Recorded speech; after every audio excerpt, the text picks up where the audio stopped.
Hey, what's up, everybody? Um, Wait, hold on. I think I got my mic wrong. There we go. Hey, what's up? Uh, First of all, before we get started, I want to put out a little shout out to my sponsor, the Crypto Curator. Paul McNeil runs that newsletter, and definitely go sign up for it. It's the best curated news around. But one thing I wanted to mention was that there's a competition going on with Niffler. They combined together to do a little free competition. Has some great prizes. So if you sign up, the link will be in the comments below. But there's some awesome prizes. I know there's a Titan hard wallet, I Trust Capital, Delphi Digital, some other ones that I can't remember off the top of my head that are giving out some prizes. I think there's some huddle coffee, uh, things like that for the people. It is topped out at 64 people. Um, the it's one of those, you go a week and then it halves each week. So out of 64, there'll be 32 winners that go on, and then so on down to the winner. So it'll be a fun little free trading competition. So I'll leave the link there. So go sign up, have some fun. All right.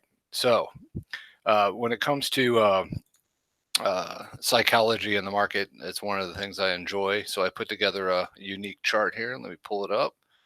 uh, just kind of having some fun with some psychology terms in the market.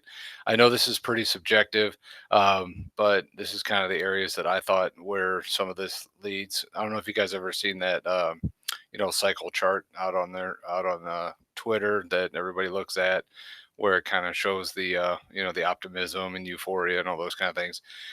But what I have on here, this is the daily for Bitcoin versus the dollar. Uh, and I know, again, this is subjective, but I was thinking that we are just before the thrill stage. And the reason I think that is when we look back in 2017, when we had this parabolic move, we went from optimism into belief. And it was in this area right in here that it broke, that we broke to a new high before we even got to the thrill. And the reason, a couple of reasons that I think for that is, we got into this thrill and euphoria, and then we had this bearish divergence.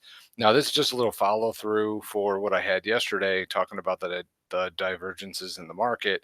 We had a higher high here, but the RSI did not. So that divergence was giving us a signal for a possible reversal, which exactly what happened.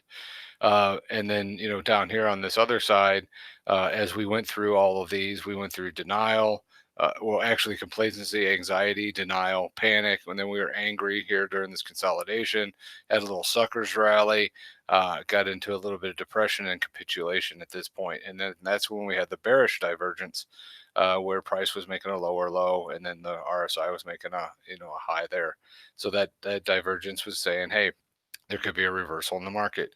So, and then it went up a little bit and it came back down, had some disbelief, popped above this trend line, got some hope, consolidated, got into some optimism, then we got into some belief, and now I think we're in the same kind of thing that we saw over on this one, where it's kind of coming back down into some Fibonacci levels, some areas of support, and I think that's where we're at here.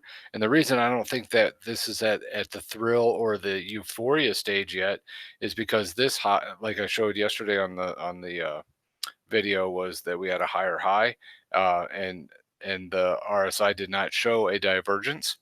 So I think this is an area of consolidation, to where we can pop back up. And once we make a new high above that 13,000, I think that's when we get into the thrill, and then possibly into a euphoria type stage.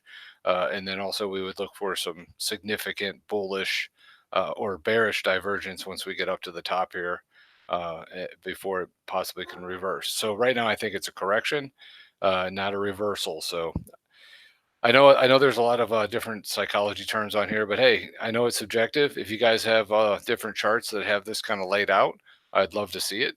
It's kind of a fun way for me to kind of. I like to measure the psychology in the market, so I know I'm not right exactly where these are, but it was just kind of my look of what was going on. So enjoy the chart, and if you guys have any questions or comments, find me out on Twitter at FiboSwanny. All right, peace out, happy trading.